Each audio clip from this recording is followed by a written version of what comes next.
Hi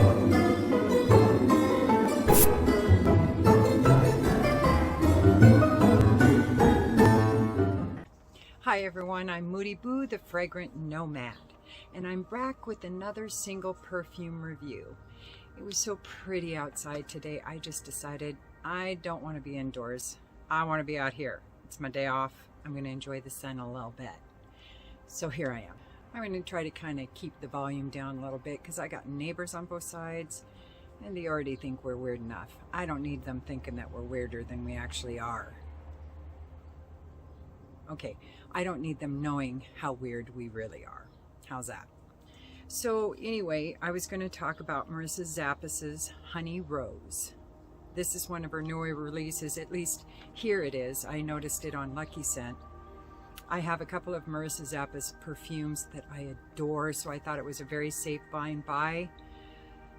Not so much.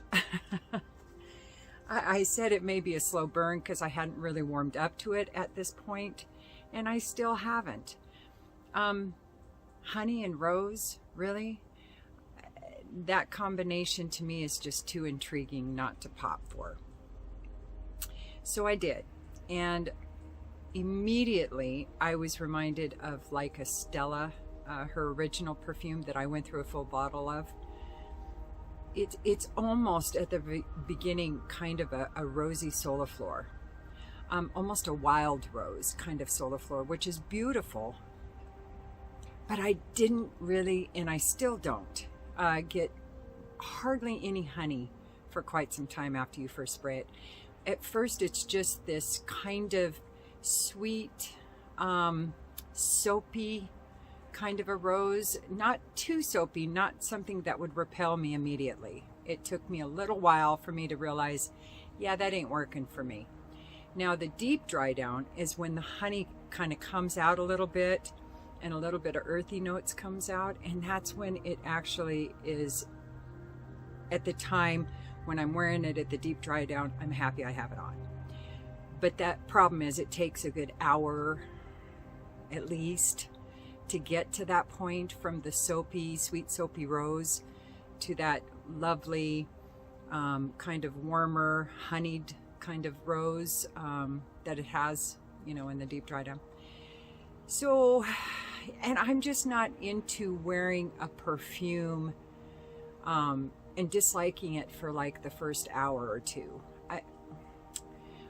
I know myself, and I know I won't wear it anticipating for that deep dry down. It just won't happen. So this is one that I probably won't wear very often. Now I will revisit it. Well, dive bombed me. That bee has a death wish because I don't play that way. Honeybees I won't kill. Bumblebees I won't kill. Wasps and hornets, your number's up if you get in my personal space. Anywho, so anyway, I do know that I'm not going to wear it, at least not very often. I will revisit it down the road because tastes change. It's one of the reasons why I don't sell or trade anymore, even though on the very rare blue werewolf moon of every 8th year, on even numbered years, I will do a trade or a sell or something like that, but it's rare. So because I know when I first started collecting perfumes, if I didn't like it, I rejected it within 6 months. I was getting rid of it and never to be seen again as far as I was concerned. But the more I delve into my fragrant journey, the more I realize that my tastes change considerably. Now, there are certain perfumes that I don't, and notes that I don't like. I doubt I will ever like, because I've never liked them, like Chanel No. 5. Can't stand the stuff. And there's other perfumes that I know that I'm probably going to love forever, like Raja Dove's Enigma Pour Homme. And yet there's others where it's almost like a wave of like, dislike, love, like, you know, it kind of goes up and down, peaks and valleys. And I never know where I'm at until I try a perfume again after walking away from it for a while. But I have fallen in love with several of my perfumes all over again, or for the first time when I didn't like them, but I decided not to get rid of them for whatever reason. And I went back to them And I appreciated them and was really glad that I didn't get rid of them. So that's kind of, Musk Ravageur was a really good example. I got rid of my bottle within 6 months. I was bored with the dry down. The top notes were the only interesting part. And then, and I wasn't happy with the performance. And then somebody sent me a decant of it. I started wearing it again like a year, 2 years later. I fell in love with it all over again, bought another bottle. I was like, oh, what a waste that was. So I don't do that anymore. So anywho, the notes of Honey Rose by Marissa Zappas are bergamot, tea rose, honeycomb, amber, musk, and patchouli. And you get the musk at the top with that soapy, sweet, kind of soliflor rosy essence that you get at the very top 1 hour, 2 hours of the perfume. But that honeycomb and patchouli, they definitely come in. And the bergamot just adds a little bit of brightness to the opening. It doesn't really do much. Unfortunately, the honey, in my opinion, this was a missed opportunity. If they'd have amped up that honey a little bit, not to Mamluk by Xerjoff kind of a intensity, but amped it up, maybe doubled it, you know, to where it's a little more prominent than it is, or a lot more prominent than it is. I every time I wear this, I just, knowing the honey is going to come out, I anticipate it like watching the movie Alien, you know, when you're waiting for the chest burster to pop out of the guy's chest.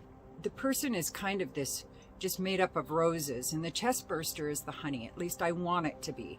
I want that honey just to burst right out of those roses and make a serious appearance. But it never really does. It's just tickling the inside of his chest a little bit.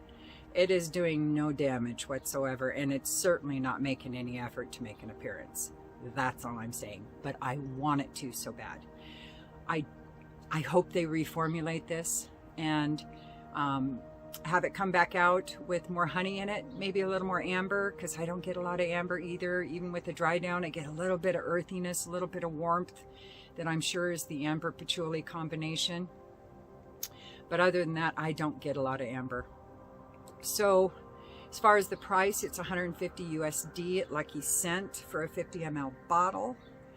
And I'm really glad I got it, because I like getting perfumes that I don't love. Get that right.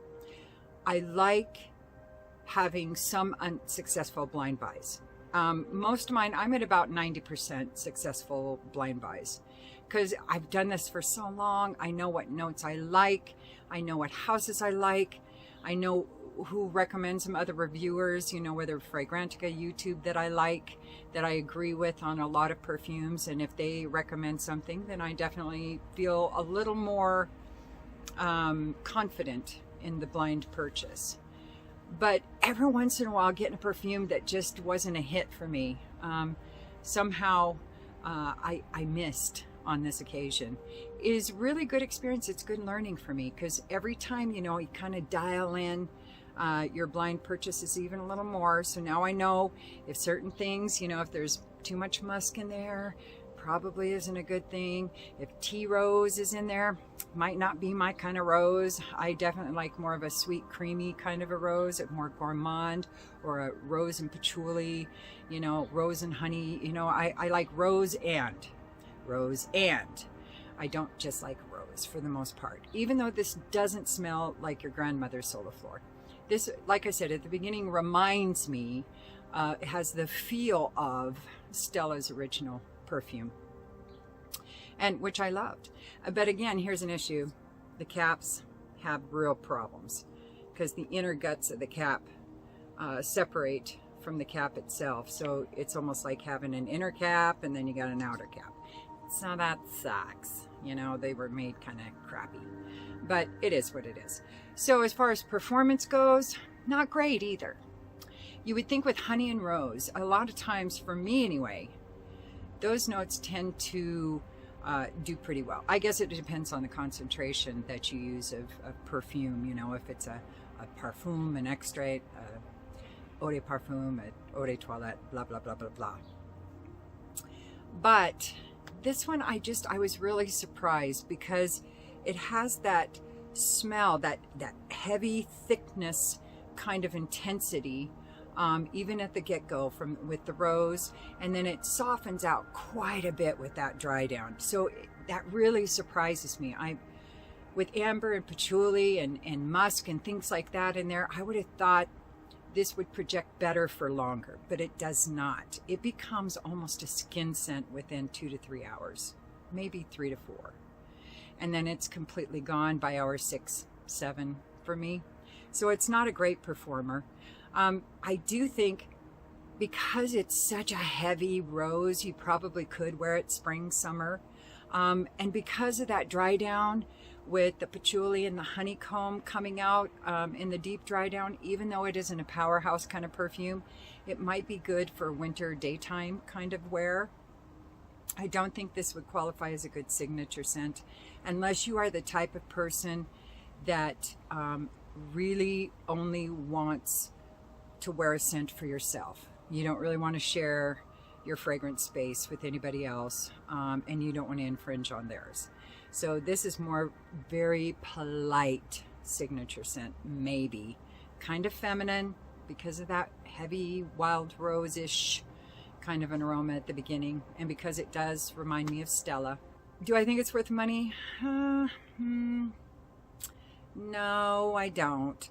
If this was more in the $100 range, yeah, I could see that. But $150, that's really pushing it for me. I don't know. I'm not going to get rid of it. Sometime down the road, I may end up loving soapy, sweet soapy roses. I don't anticipate that happening, but you never know because I am a fluid person. I am dynamic, and so I change, and I evolve, and I devolve, and all of the volves.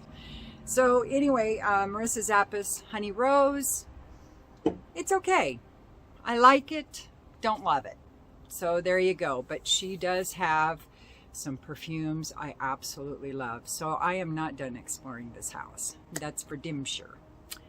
All right, everybody, I guess that's it for me. Thank you for being here, and I hope to see you soon, or I hope you see me soon, or see each other, or hear from each other, you know, whatever. Happy summer. I'd say happy 4th of July, but 4th of July is very stressful for my dog, so it's never very happy in our household. We got to stay home with him and make sure he's okay, because we got a lot of idiots that like to shoot off the fireworks in the schoolyard behind us, and even when it's tinder dry. So we like to stay home in case there's a fire and protect our dog. So we're really boring. Anyway, don't forget to like and subscribe and ring the bell and comment if you want. If you don't, it's all good.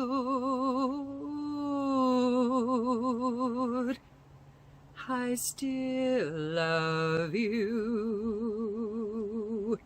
And use your own nose. Peace.